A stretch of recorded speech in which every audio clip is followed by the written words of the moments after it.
मित्रों, हम दैनिक श्री रामचरितमानस की कथा आपको रोज सुनाते हैं। आप लोगों से हम करबद्ध प्रार्थना करते हैं कि आप लोग मेरे YouTube चैनल पर आके और मेरे द्वारा कही गई कथा को सुने और साथ ही साथ कमेंट के माध्यम से आप हमें अपना बहुमूल्य सुझाव दे कि मेरे द्वारा कही गई कथा आपको कैसी लगती है। तो लीजिए हम कथा को आगे की ओर बढ़ाते हैं। यह सब चरित कहा मैं गाई, आगिली कथा सुनहु मन लाई। अब विश्वामित्र महामुनि ज्ञानी, अब सही विपिन शुभ आश्रम जानी। यह सब चरित्र मैंने गाकर बखान कर कहा। अब आगे की कथा आप लोग मन लगाकर सुनिए। ज्ञानी महामुनि विश्वामित्र जी वन में शुभ आश्रम पवित्र स्थान जाकर बसते थे। अजह जप यज्ञ अजोग मुनि करही, अति मारी चुबाहु ही डरही। देखत यज्ञ निशाचर धावही, करही उपद्रव मुनि दुख पावही। जहां वे मुनि जप यज्ञ और योग करते थे, परंतु मारीच और सुबाहु से बहुत डरते थे। यज्ञ देखते ही राक्षस दौड़ पड़ते थे और उपद्रव मचाते थे, इससे मुनि बहुत दुख पाते थे।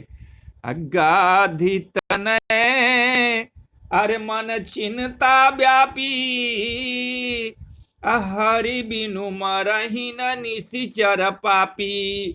तब मुनि बर मन किन्ह विचारा, प्रभु अवतरे हरन मही भारा।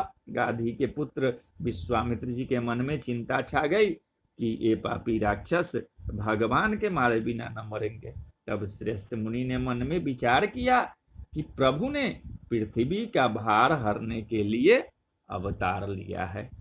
अयहु मिस दे खौ पद जाई, करी बिनती आनो दोई भाई।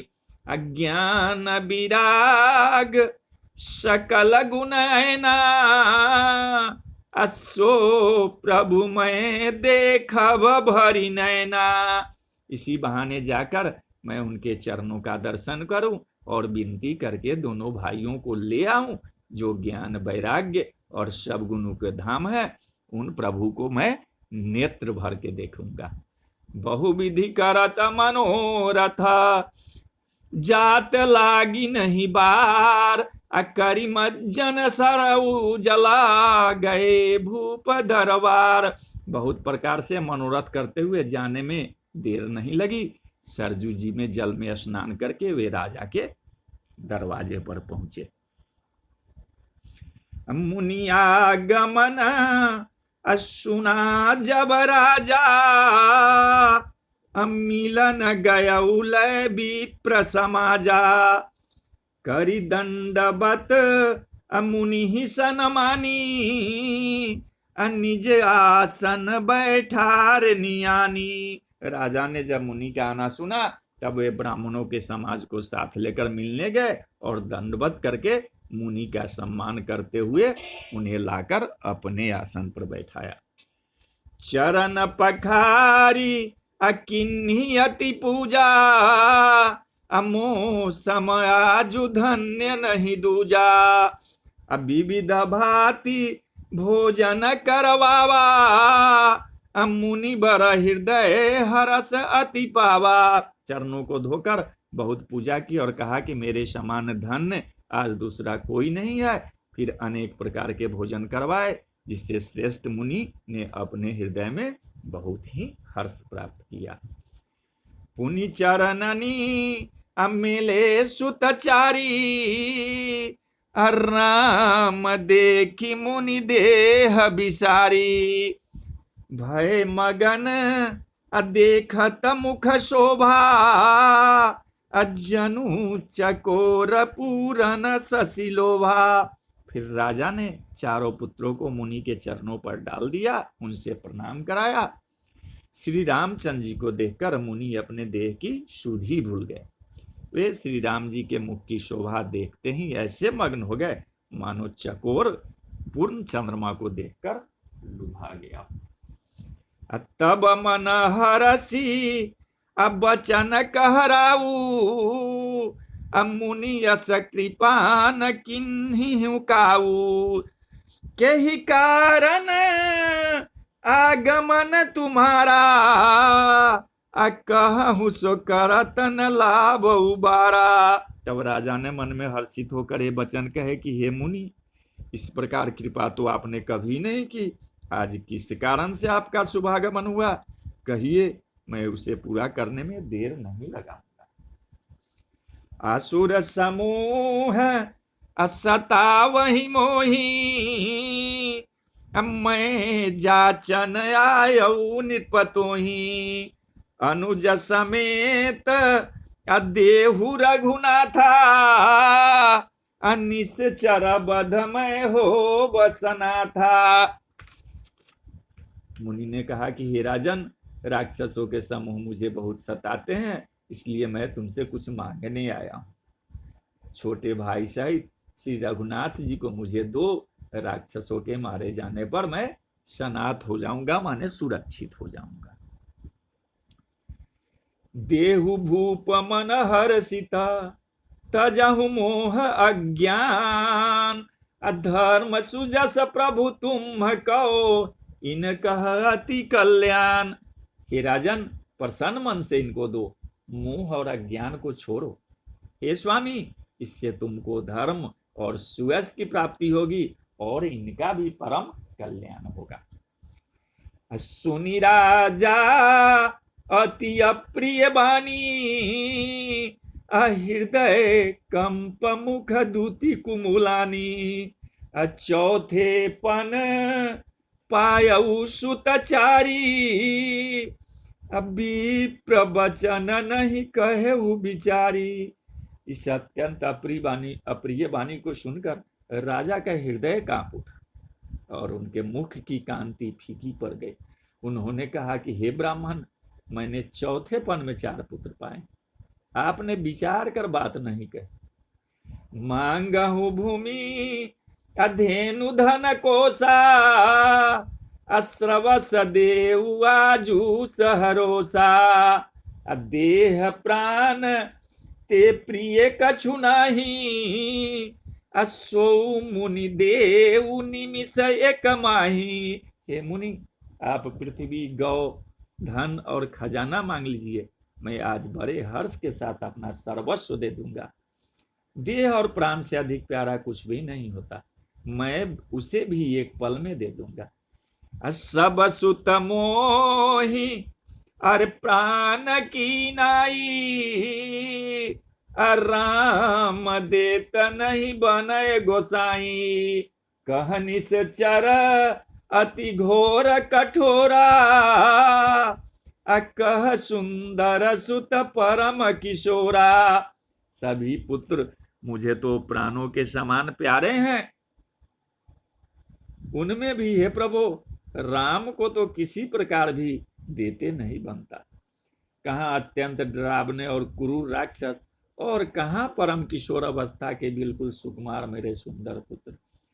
सुनी निर्पगिरा अप्रेम रस सानी, हृदय हरस माना मुनि ज्ञानी, तब वशिष्ठ बहु विधि समुझावा, अनिर्प संदेह नाश कह पावा। प्रेम रस में सनी हुई राजा की वाणी सुनकर ज्ञानी मुनि विश्वामित्र जी ने हृदय में बड़ा हर्ष माना। तब वशिष्ठ जी ने राजा को बहुत प्रकार से समझाया, जिससे राजा का संदेह नाश को प्राप्त हुआ। अति आदर अदौतनय बोलाए, हृदय लाई बहु भांति सिखाए, मेरे प्राण नाथ सुत दो, तुम मुनि पिता आन नहीं को। राजा ने बड़े ही आदर से दोनों पुत्रों को बुलाया और हृदय से लगाकर बहुत प्रकार से उन्हें शिक्षा दी और फिर कहा, हे नाथ, ये दोनों पुत्र मेरे प्राण है, हे मुनि अब आप ही इनके पिता हैं, दूसरा कोई नहीं। सौंपे भूपरि सहिसुता बहुविधि दे आशीष, जननी भवन गए प्रभु चले अन्नाई पदशीष। राजा ने बहुत प्रकार से आशीर्वाद देकर पुत्रों को ऋषि के हवाले कर दिया। फिर प्रभु माता के महल में गए और उनके चरणों में सिर नवा कर चले। अपुरुष संग दो वीर हरसि चले मुनि भय हरना, अकृपा सिंधु मति धीर अखिल विश्व कारण करना। पुरुषों में सिंह रूप दोनों भाई राम लक्ष्मण मुनि का भय हरने के लिए प्रसन्न होकर चले। वे कृपा के समुद्र, धीर बुद्धि और संपूर्ण विश्व के कारण के भी कारण है।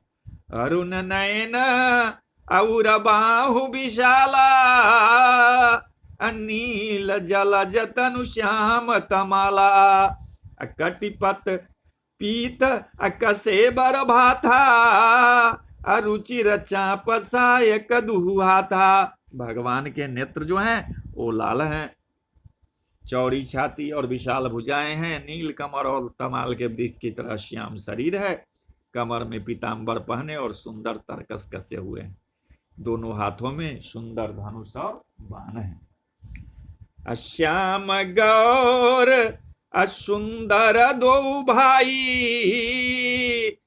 विश्वामित्र महानिधि पाई, प्रभु ब्रह्मन देव मैं जाना, मोहिनीति पिता तजऊ भगवाना। श्याम और गौर वर्ण के दोनों भाई परम सुंदर है। विश्वामित्र जी को तो महानिधि ही प्राप्त हो गई। वे सोचने लगे कि मैं जान गया हूं कि प्रभु ब्रह्मन देव ब्राह्मणों के भक्त हैं, मेरे लिए भगवान ने अपने पिता को भी छोड़ दिया। चले जात मुनि दिन ही देखाई, सुनी तारका क्रोध करिधाई, एक कहीं बान प्राण हरिलिन्हा, दीन जानिते ही निज पद दिन्हा। मार्ग में चले जाते हुए मुनि ने तारका को दिखलाया। शब्द सुनते ही वह क्रोध करके दौड़ी। श्री राम जी ने एक ही बाण से उसके प्राण हर लिए और दीन जानकर उसको निज पद माने अपना दिव्य स्वरूप दिया। तब ऋषि निज अनाथ ही जिये चिन्नी, अविद्या निधि कहु विद्या दिन्नी, जाते लागन क्षुधा पिपासा, आतुलित बल तनु तेज प्रकाशा। तब ऋषि विश्वामित्र ने प्रभु को मन में विद्या का भंडार समझते हुए भी लीला को पूर्ण करने के लिए ऐसी विद्या दी जिससे भूख प्यास न लगे और शरीर में अतुलित बल और तेज का प्रकाश हो। आयुध सर्व समर्पी के प्रभु निज आश्रम जानी, अकंद मूल फल भोजना, अदिन्न भगति हित जानी। सब अस्त्र शस्त्र समर्पण करके मुनि प्रभु श्री राम जी को अपने आश्रम में ले आए और उन्हें परम हित जानकर भक्ति पूर्वक कंद मूल और फल का भोजन कराया। प्रात कहा मुनि सन रघुराई, निर्भय यज्ञ करहु तुम जाई, होम करन लागे मुनि झारी, आप रहे मख की रखवारी। सवेरे श्री रघुनाथ जी ने मुनि से कहा कि आप जाकर निडर होकर यज्ञ कीजिए। यह सुनकर सब मुनि हवन करने लगे और श्री राम जी यज्ञ की रखवाली करने लगे। सुनि मारीच अनिशाचर क्रोही, अल्लाह सहाय धावा मुनि द्रोही, बिनु फरमान राम ते ही मारा, असत जो जनगा सागर पारा। यह समाचार सुनकर मुनियों का शत्रु क्रोधी राक्षस मारीच अपने सहायकों को लेकर दौड़ा। श्री राम जी ने बिना फल वाला बाण उसको मारा, जिससे वह 100 योजन के विस्तार वाले समुद्र के उस पार जाके गिरा। पावक सर असुबाहु पुनि मारा, अनुज निशाचर कटकु संघारा, मारी असुर द्विज निर्भयकारी, स्तुति करहि देव मुनि झारी। फिर सुबाहु को अग्निबाण से मारा। इधर छोटे भाई लक्ष्मण जी ने राक्षसों की सेना का संहार कर डाला। इस प्रकार श्री राम जी ने राक्षसों को मारकर ब्राह्मणों को निर्भय कर दिया। तब सारे देवता और मुनि स्तुति करने लगे। तह पुनि कछुक दिवस रघुराया, रहे किन्हीं विप्रन परदाया, भगति हेतु बहु कथा पुराना, कहे विप्र यद्यपि प्रभु जाना। श्री रघुनाथ जी ने वहां कुछ दिन और रहकर ब्राह्मणों पर दया की। भक्ति के कारण ब्राह्मणों ने उन्हें पुराणों की बहुत सी कथाएं कही, यद्यपि प्रभु तो सब जानते ही थे।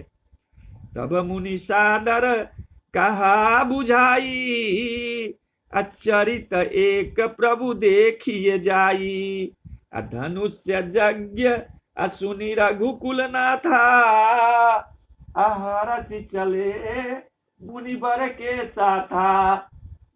तदंतर मुनि ने आदर पूर्वक समझाकर कहा कि हे प्रभु, चलकर एक चरित्र देखिए। रघुकुल के स्वामी श्री रामचंद्र जी धनुष यज्ञ की बात सुनकर मुनि श्रेष्ठ विश्वामित्र जी के साथ प्रसन्न होकर चले। आश्रम एक अधिक मगमाही, अखग मृग जीव जंतु तह नाही, पूछा मुनहि शिला प्रभु देखी, सकल कथा मुनि कहा विसेखी। मार्ग में एक आश्रम दिखाई पड़ा। वहां पशु पक्षी कोई भी जीव जंतु नहीं था। पत्थर की एक शिला को देखकर प्रभु ने पूछा।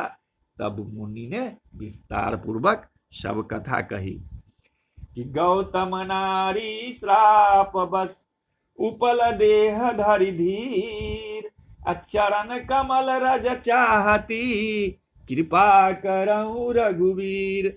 गौतम मुनि की स्त्री अहल्या शाप बस पत्थर की देह धारण किए बड़े धीरज से आपके चरण कमलों की धूलि चाहती है। हे रघुवीर, इस पर कृपा कीजिए।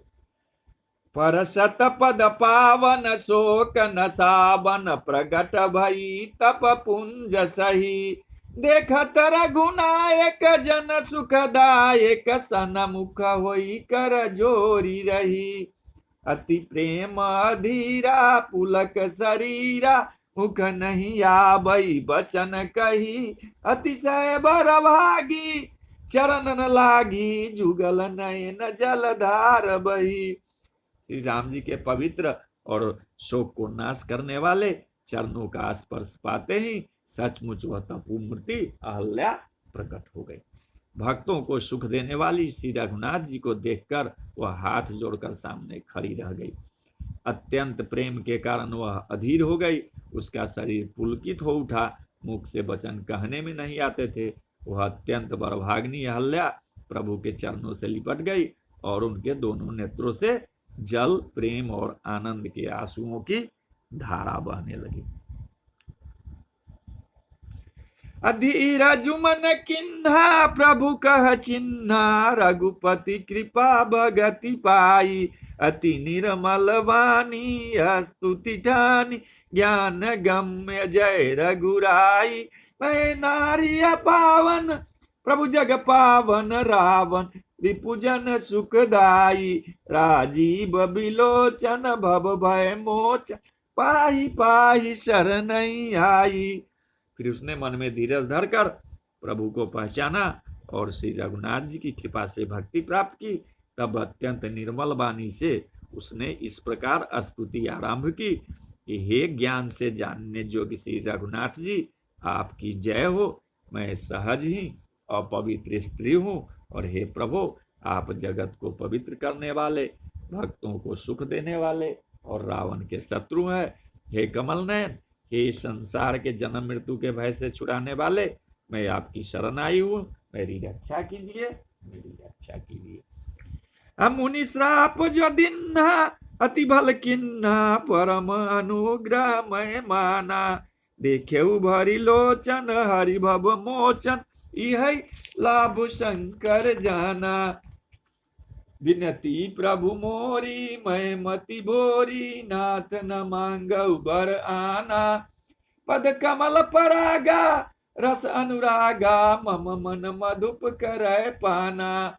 मुनि ने जो मुझे श्राप दिया सो बहुत ही अच्छा किया, मैं उससे अत्यंत अनुग्रह करके मानती हूँ कि जिसके कारण मैंने संसार से छुड़ाने वाले श्री हरि को नेत्र भर कर देखा। इसी आपके दर्शन को शंकर जी सबसे बड़ा लाभ समझते हैं। हे प्रभु, मैं बुद्धि की बड़ी भोली हूँ, मेरी एक विनती है, हे नाथ, मैं और कोई वर नहीं मांगती, केवल यही चाहती हूँ कि मेरा मन रूपी भौरा आपके चरण कमलों की रज की प्रेम रूपी रस का सदा पान करता रहे।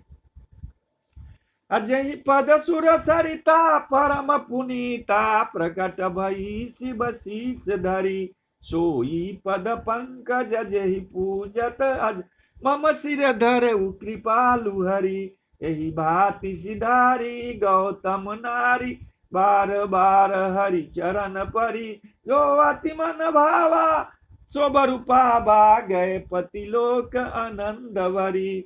जिन चरणों से परम पवित्र देव नदी गंगा जी प्रकट हुई, जिन्हें शिव जी ने सिर पर धारण किया, और जिन चरण कमलों को ब्रह्मा जी पूजते हैं, कृपालु हरि आपने उन्हीं को मेरे सिर पर रखा।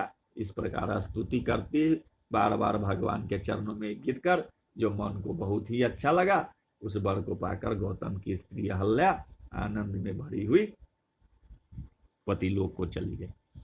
अस प्रभु दीन बंधु हरि, कारण रहित दयाल, अतुलसी सास सठते ही भजो, छारी कपट जंजाल। प्रभु श्री रामचंद्र ने ऐसे दीन बंधु और बिना ही कारण दया करने वाले हैं। तुलसीदास जी कहते हैं कि हे सठ मन, तू कपट जंजाल को छोड़कर उन्हीं का भजन कर। चले राम लक्ष्मण मुनि संगा, गए जहां जग पावनी गंगा, गादि सुनो सब कथा सुनाई, अजहि प्रकार सुर सरी मही आई। श्री राम जी और लक्ष्मण जी मुनि के साथ चले, वे वहां गए जहां जगत को पवित्र करने वाली गंगा जी थी। महाराज गाधी के पुत्र विश्वामित्र ने वह सब कथा कह सुनाई, जिस प्रकार देव नदी गंगा पृथ्वी पर आई थी।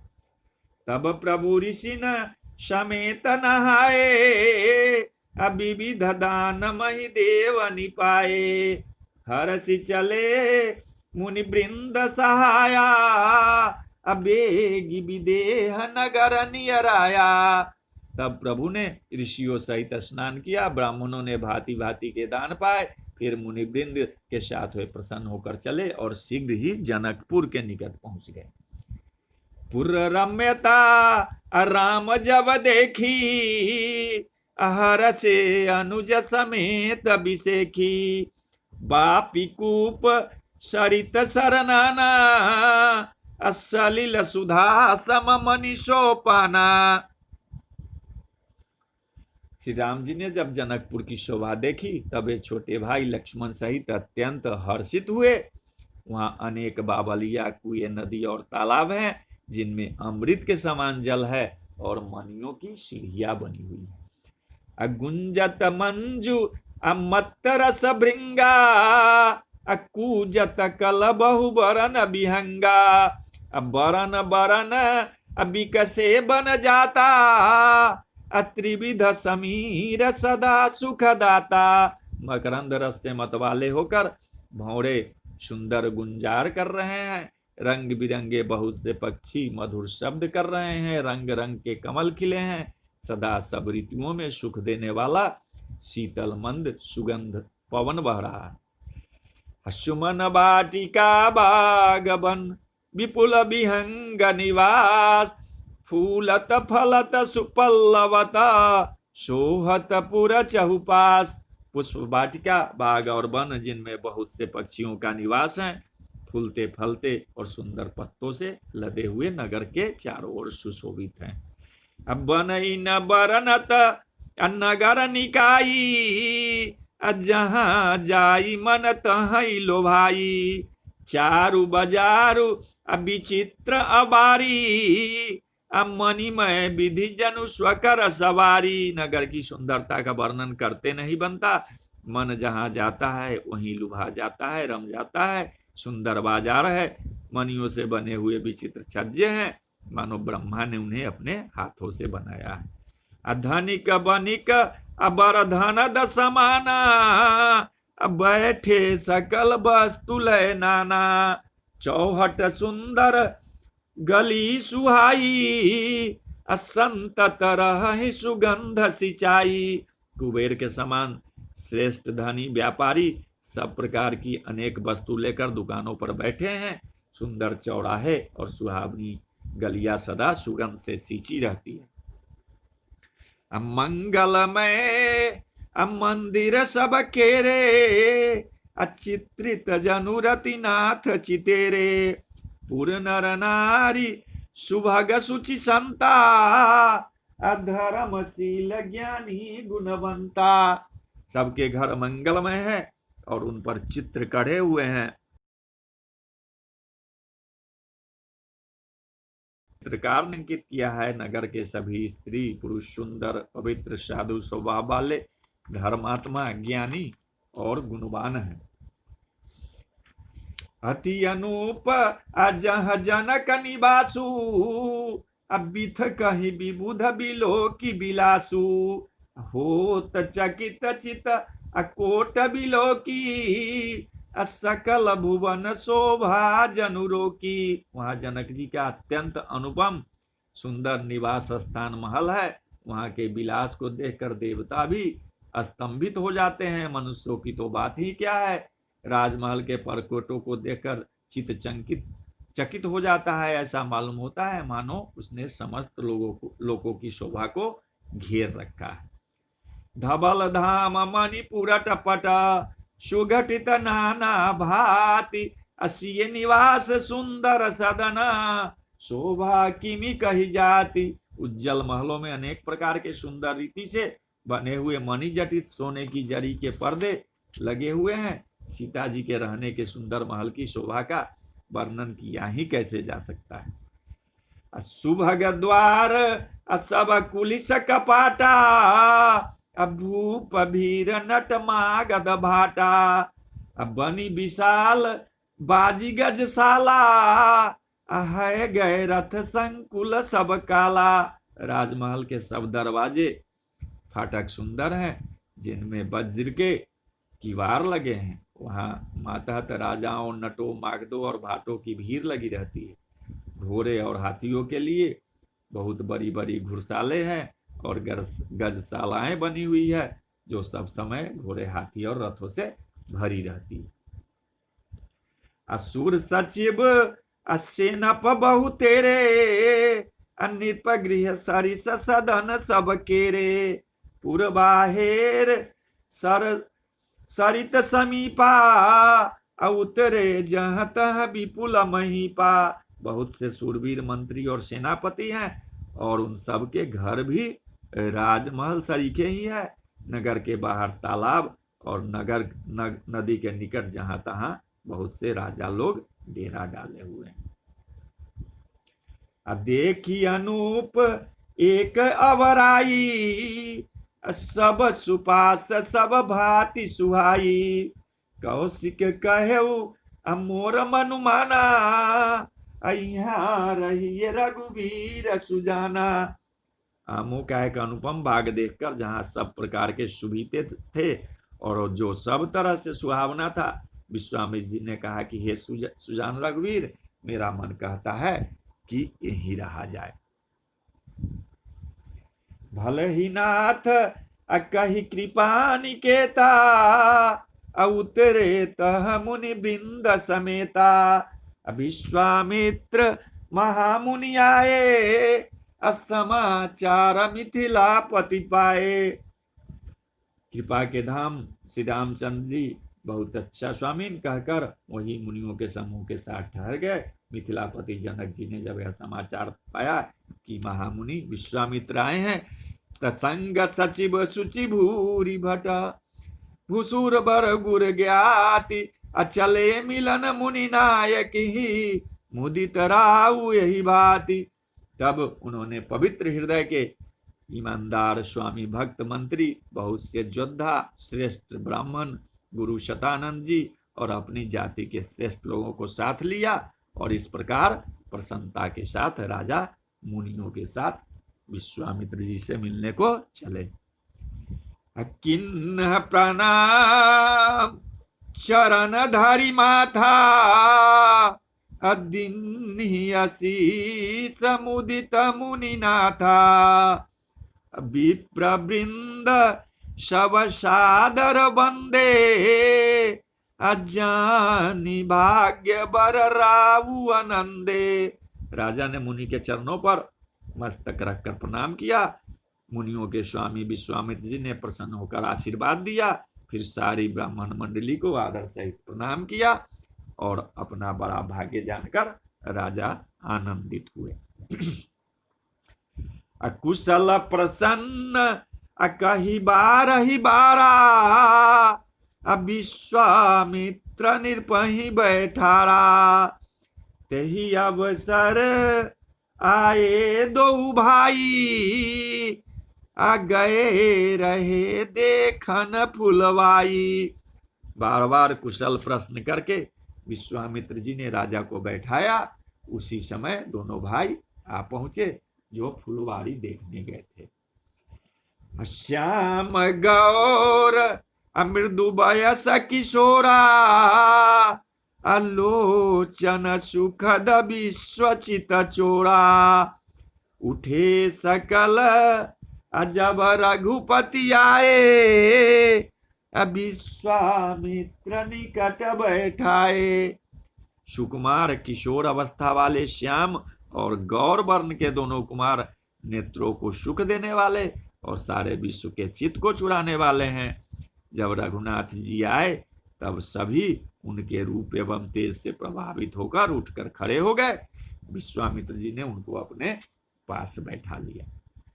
अब भय सब सुखी देखी दो भ्राता बारी बिलोचन पुलकित गाता मूर्ति मधुर मनोहर देखी अभयउ विदेहु विदेहु विसेखी। दोनों भाइयों को देखकर सभी सुखी हो गए।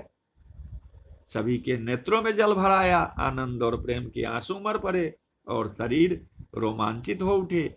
राम जी की मधुर मनोहर मूर्ति को देखकर विदेह जनक विशेष रूप से विदेह माने देह की शुद्ध बुद्ध से रहित हो गए।